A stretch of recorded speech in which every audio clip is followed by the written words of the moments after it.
Switch the theme editor to the product editing page. Under Template on the left side, click the Add Section button. In the search box that appears, type Vfitz and select Vfitz3 from the search results. If no matching data is shown, please check if the current product has matching data added, or reselect a product that has matching data. Move the newly added apps component to an appropriate location. Menu structure is for setting the properties and sequence of the matching table data.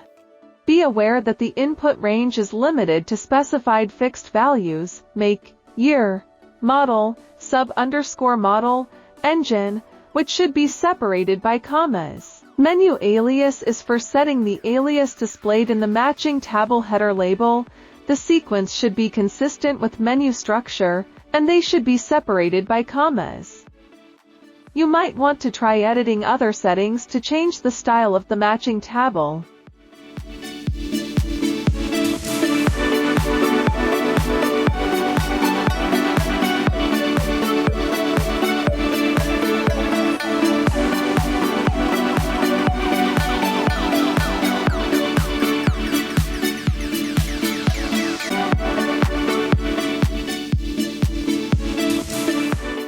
To make the menu fill the entire page width, click on the Apps button on the left side. Then, in the panel on the right, deselect the option Make Section Margins the Same as Theme.